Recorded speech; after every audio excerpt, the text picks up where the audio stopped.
আসসালামু আলাইকুম। Microsoft Excel Bangla টিউটোরিয়ালে আপনাদের সবাইকে স্বাগতম জানাচ্ছি। সাথে আছি আইটি এক্সপার্ট আহসান। তো চলুন আজকের ভিডিওটি শুরু করা যাক। তো আজকে আমাদের ভিডিওর বিষয়বস্তু হচ্ছে মাইক্রোসফট এক্সেলে যে রেডি টেমপ্লেটগুলো রয়েছে সেগুলো কিভাবে নিয়ে ইউজ করতে হয়, অনলাইন থেকে ফ্রি টেমপ্লেটগুলো কিভাবে আমরা পেতে পারি সেই ব্যাপারটি দেখব।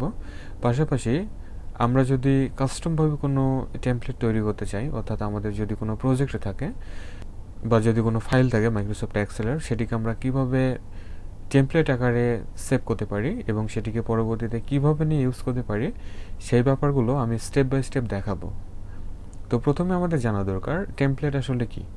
টেমপ্লেট হচ্ছে পূর্বে থেকে তৈরি করা কিছু প্রজেক্ট বলা যেতে পারে, ঠিক আছে। যে প্রজেক্টগুলো যদি আপনি কোথাও হতে পান তাহলে সেখানে এক্সট্রা কোনো ম্যাথ ক্যালকুলেশন বা কোনো ফর্মুলা বা এই টাইপের কোনো কিছু আপনার ব্যবহার করতে হবে না, ঠিক আছে। যে টেমপ্লেট তৈরি করে রাখবে সে সব কিছু রেডি করে রাখবে, ঠিক আছে। অর্থাৎ আমরা সফটওয়্যার হিসেবে বলতে পারি যে একটি ডেভেলপার সফটওয়্যার তৈরি করে রাখছে, জাস্ট আমরা সেটিকে নিয়ে আমাদের সিস্টেম ইনস্টল করে আমরা স্মার্টলি ইউজ করতে পারবো, ঠিক আছে। তো টেমপ্লেট আসলে অনেকটা তেমনই ব্যাপার। তো এই টেমপ্লেটগুলো মাইক্রোসফট কর্পোরেশনেরও তৈরি করা আছে, পাশাপাশি অনলাইনে বিভিন্ন রকম ফ্রি সাইট আছে, সেখানেও বিভিন্ন ক্যাটাগরি ওয়াইজ টেমপ্লেটগুলো থাকে, ঠিক আছে। তো আমরা প্রথমে মাইক্রোসফটের তৈরি করা যে টেমপ্লেটগুলো রয়েছে সেগুলো একটু দেখব এবং সেগুলো নিয়ে কীভাবে ইউজ করতে হয় এখন আমরা সেই ব্যাপারটি দেখি। তো প্রথমে মাইক্রোসফট এক্সেল আমাদের সিস্টেম থেকে রান করাতে হবে। তো সার্চে এসে আমি যদি এক্সেল লিখি তাহলে এক্সেল অ্যাপ আমরা পেয়ে যাচ্ছি, এন্টার কিটি প্রেস করতে হবে। তাহলে এটি হচ্ছে মাইক্রোসফট এক্সেলের স্টার্টিং স্ক্রিন, যে ব্যাপারটি আমরা পূর্বের ভিডিওতে দেখেছি। তো এখানে আমরা দেখতে পাচ্ছি মোর টেমপ্লেটস নামের একটি হাইপারলিঙ্ক অপশন দেখা যাচ্ছে। জাস্ট আমরা এখানে ক্লিক করব। তাহলে দেখুন মাইক্রোসফটের তৈরি করা যে সমস্ত টেমপ্লেটগুলো রয়েছে বা প্রজেক্টগুলো রয়েছে, রেডি প্রজেক্ট, সেগুলোর লিস্ট আমরা এই পাশে দেখতে পাচ্ছি, ঠিক আছে। আপনারা যদি চান এখানে ক্যাটাগরি ওয়াইজ বিভিন্ন রকম সেকশন আছে, হাইপারলিঙ্ক দেওয়া আছে, আমরা এখান থেকে ক্যাটাগরি চুজ করে নিতে পারি, অথবা এখান থেকে আমরা সার্চ ফর অনলাইন টেমপ্লেটস রয়েছে, অর্থাৎ অনলাইন থেকে যদি সার্চ করে টেমপ্লেট পেতে চাই তাহলে এই অপশনটি চুজ করতে হবে, ঠিক আছে। তো এখানে পার্সোনাল একটি সেকশন আমরা পাচ্ছি, জাস্ট এখানে ক্লিক করি। অবশ্যই কিন্তু আমাদের সিস্টেমে ওই ইন্টারনেট কানেকশনটি অ্যাক্টিভ রাখতে হবে, ঠিক আছে। তাহলে পার্সোনালের আন্ডারে বেশ কিছু রেডি টেমপ্লেট আমরা পেয়ে যাচ্ছি, ঠিক আছে। এখন এই টেমপ্লেটগুলো আমরা কীভাবে ইউজ করতে পারি সেই ব্যাপারটি দেখি। ধরা যাক এখানে পার্সোনাল অ্যাড্রেস বুক আমি পাচ্ছি, জাস্ট এখানে যদি ক্লিক করা হয় তাহলে পার্সোনাল অ্যাড্রেস বুক আমরা পেয়ে যাচ্ছি। সেটির ডাউনলোড সাইজ আমরা দেখতে পাচ্ছি মাত্র 11 কিলোবাইট এবং এখানে ক্রিয়েট একটি বাটন আমরা পেয়ে যাচ্ছি, ঠিক আছে। আপনি যদি প্রিভিয়াস কোনো টেমপ্লেট পেতে চান তাহলে এই বাটনে ক্লিক করতে হবে, অর্থাৎ লেফট যে অ্যারোটি দেখা যাচ্ছে, এবং পরবর্তীতে যে টেমপ্লেটগুলো রয়েছে সেগুলো পেতে চাইলে ডান পাশের অ্যারোতে ক্লিক করতে হবে, ঠিক আছে। তো আমি সেটি না করি, জাস্ট ক্রিয়েট করি। তাহলে কিছুক্ষণ সময় নিয়ে জাস্ট মাইক্রোসফট এক্সেলের সাহায্যে আমরা কিন্তু প্রজেক্টটি দেখতে পাচ্ছি ওপেন হয়ে গিয়েছে, ঠিক আছে। তো এটি হচ্ছে একেবারে রেডি একটি টেমপ্লেট, এখানে কোনো কিছু আপনাকে করতে হবে না, ঠিক আছে। মাইক্রোসফট এটা আমাদের জন্য তৈরি করে রাখছে। জাস্ট আপনার যে ডেটাগুলো এন্ট্রি করা দরকার সেগুলো এখন স্মার্টলি আপনি এখানে এন্ট্রি করতে পারবেন, ঠিক আছে। কোনো এক্সট্রা সূত্র বা কোনো কিছু অ্যাপ্লাই করতে হবে না। আর আপনি যদি চান এই টেমপ্লেটকে আপনি আবার কাস্টমাইজ করবেন, অর্থাৎ এটিকে আপনি আবার চাচ্ছেন আপনার নিজের মতো নাম বা কোনো কিছু চেঞ্জ করার জন্য, যেখানে চেঞ্জ করতে চাচ্ছেন সেখানে জাস্ট আপনি ডবল ক্লিক করলেই দেখুন এখানে টাইপ করার অপশন চলে আসতেছে, ঠিক আছে ব্যাপারটা। এখান থেকে আমরা যদি কোনো সিম্পল কোনো কাস্টমাইজেশন দরকার হয় সেগুলো আমরা তৈরি করতে পারবো, বা কোনো সংশোধন থাকলে সেগুলো আমরা করতে পারবো, ঠিক আছে। তো এটি হচ্ছে মাইক্রোসফটের তৈরি করা টেমপ্লেট, ঠিক আছে। তো এখন আমরা এই টেমপ্লেটকে যদি আবার চাই রেগুলার এক্সেল ফাইলে সেভ করার জন্য, তাহলে জাস্ট আমরা এখান থেকে ফাইল আসব, ফাইল থেকে আমরা সেভ অ্যাজ করব, সেভ অ্যাজ করে ব্রাউজ করে কোথায় আমরা রাখতে চাচ্ছি সেই ডেস্টিনেশন বা পাথ দেখায় দিতে হবে, ঠিক আছে ব্যাপারটা। এখন সেভ অ্যাজ টাইপের এই ড্রপ ডাউনে ক্লিক করে মাইক্রোসফট এক্সেল দিয়ে আমাদেরকে এই প্রজেক্টটি সেভ করতে হবে, ঠিক আছে। তাহলে আমরা কিন্তু ওই টেমপ্লেট থেকে রেগুলার যে এক্সেল ফাইল রয়েছে সেটিতে আমরা আমাদের এই প্রজেক্টটি পাবো। তো আমরা ক্লোজ করে দিচ্ছি। তাহলে ডেস্কটপে পার্সোনাল অ্যাড্রেস বুক নামের একটি এক্সেলের ওয়ার্কশিট আমরা পেয়ে যাচ্ছি। যদি ডাবল ক্লিক করে ওপেন করি তাহলে দেখুন ওই রেগুলার এক্সেল ফাইল হিসেবে এটি দেখা যাচ্ছে, ঠিক আছে। আচ্ছা, তাহলে আমরা যেটি দেখলাম মাইক্রোসফটের তৈরি করা যে সমস্ত টেমপ্লেটগুলো আছে সেগুলো নিয়ে কিভাবে ইউজ করতে হয়। ঠিক আছে, এখন আমরা একটু অনলাইনের দিকে আসি। অনলাইনে যদি কোনো রেডি টেমপ্লেট আমরা পেতে চাই তাহলে অনেক সাইট আছে। আমরা জাস্ট গুগল করি, তাহলে আমরা এখানে টাইপ করতে পারি এমএস এক্সেল ফ্রি টেমপ্লেট লিখে।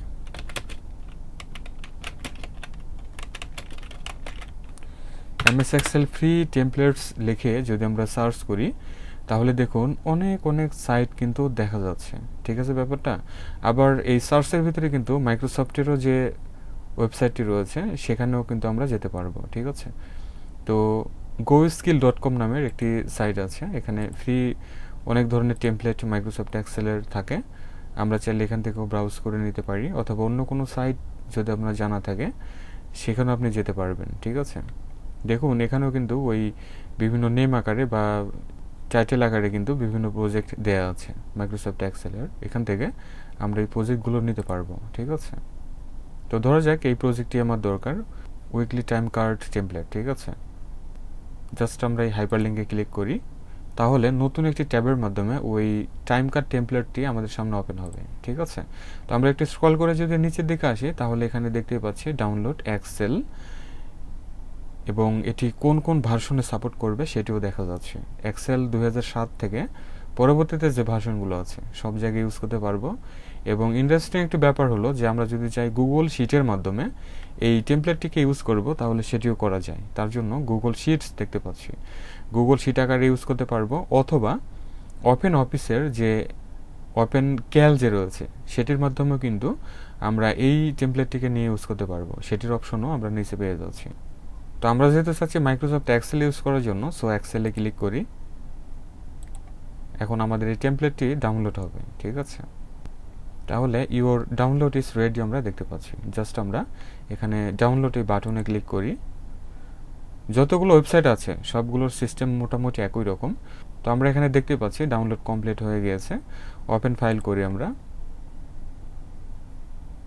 তাহলে দেখা যাচ্ছে মাইক্রোসফট এক্সেলে আমরা ওই যে টেমপ্লেটটি অনলাইন থেকে নিলাম সেটি কিন্তু ওপেন হয়ে গিয়েছে। ঠিক আছে, এবং ওই টেমপ্লেটগুলোতে যতগুলো শিট ক্রিয়েট করা থাকবে সেগুলো কিন্তু আমরা নিচে নিচে দেখতে পাচ্ছি। ঠিক আছে, এবং কপিরাইট সংক্রান্ত বা ইনস্ট্রাকশন কিছু এখানে দেয়া আছে। প্রত্যেকটি টেমপ্লেটের লাস্টে কিন্তু এই কপিরাইট সংক্রান্ত বা সফটওয়্যার অ্যাবাউট সম্পর্কে জানতে চান তাহলে সেটি ক্লিক করে জানতে পারবেন। ঠিক আছে, তাহলে এগুলো হচ্ছে অনলাইন থেকে নিয়ে ব্যবহার করার জন্য মাইক্রোসফট এক্সেলের টেমপ্লেট। ঠিক আছে, এবং সবশেষে একটি ব্যাপার আমি দেখাতে চাচ্ছি, সেটি হলো আমরা যদি কাস্টম অর্থাৎ আমাদের মতো করে যদি চাই কোনো প্রজেক্ট ফাইলকে আমরা টেমপ্লেট আকারে সেভ করব তাহলে সেটি কিভাবে করা যায় এখন আমরা ওই ব্যাপারটি দেখি। তো আমার সিস্টেম থেকে মাইক্রোসফট এক্সেলের একটি প্রজেক্ট আমি রান করিয়েছি, আমার সিম্পল একটি অ্যাড্রেস বুক লিস্ট। ঠিক আছে, এটা আমি তৈরি করে রাখছি। তো আমি এখন চাচ্ছি এই ফাইলটিকে টেমপ্লেট আকারে সেভ করার জন্য। সো আমি যেটি করব, চলে আসবো ফাইল থেকে সেভ অ্যাজ ক্লিক করতে হবে। দেন যে পাথে বা যে ডিরেক্টরিতে ফাইলটিকে সেভ করতে চাচ্ছি ওই ডেস্টিনেশন দেখাই দিতে হবে। দেন সেভ অ্যাজ টাইপের এখানে আমরা একটু কাজ করব। জাস্ট এই ড্রপ ডাউনে যদি ক্লিক করি অসংখ্য ফাইল বা ফাইল এক্সটেনশন আমরা পেয়ে যাচ্ছি। ঠিক আছে, এখানে একটি ফরম্যাট আছে দেখুন, এক্সেল টেমপ্লেট। ঠিক আছে, আর এখানে কয়েক ধরনের আমরা টেমপ্লেটের লিস্ট দেখতে পাচ্ছি বা ফাইল এক্সটেনশন পেয়ে যাচ্ছি।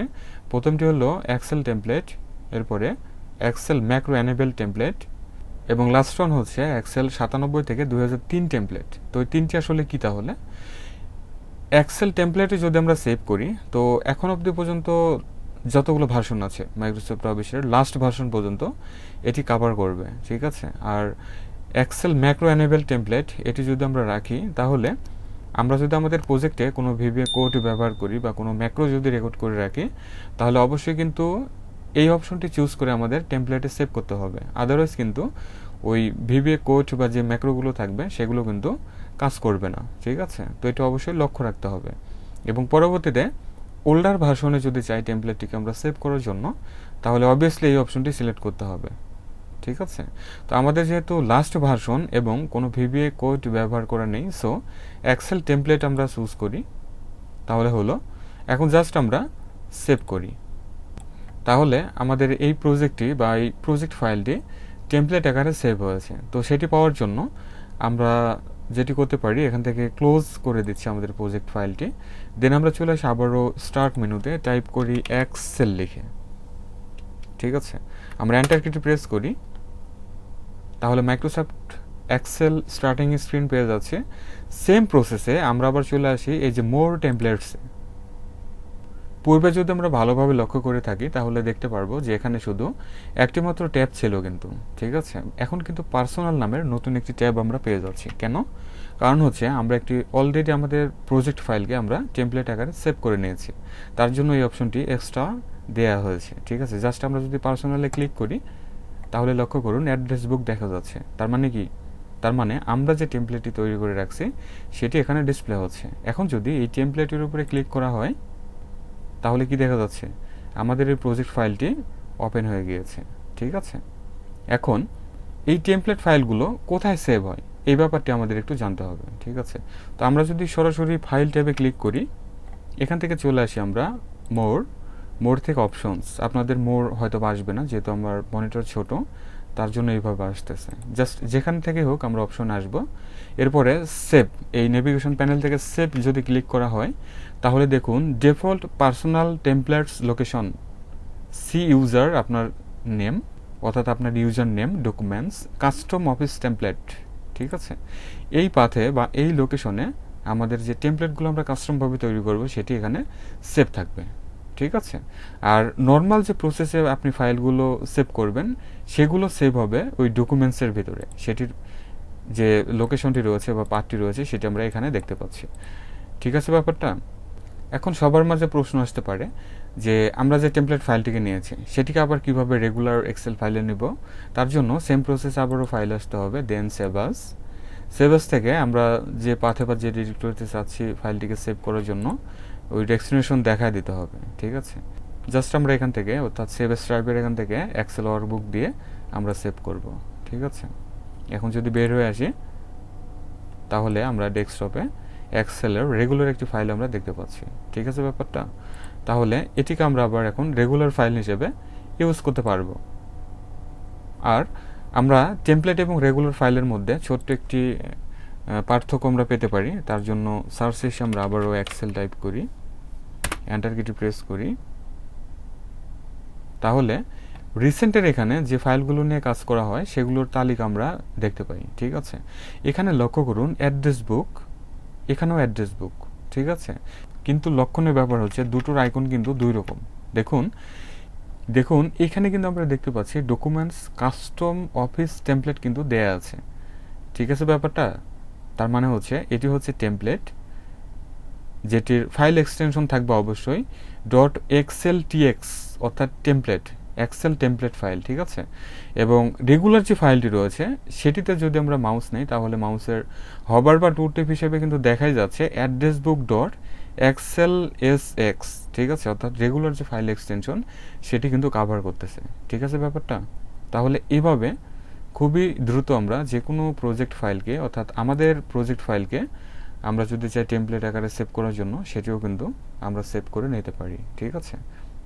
তাহলে ভিউয়ার এতটুকু ছিল আজকে মাইক্রোসফট এক্সেলের ভিডিও।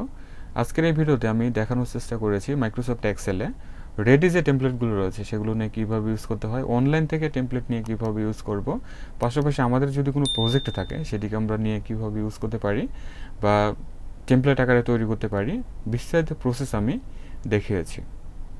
আই হোপ এটা আমাদের সবারই কাজে লাগবে। ভিডিওটি ভালো লাগলে লাইক, কমেন্ট এবং শেয়ার করবেন। চ্যানেলটিকে যারা এখনও সাবস্ক্রাইব করতে পারেন নাই প্লিজ সাবস্ক্রাইব করে সাথে থাকবেন। সবাই ভালো থাকুন, সুস্থ থাকুন, আল্লাহ হাফেজ।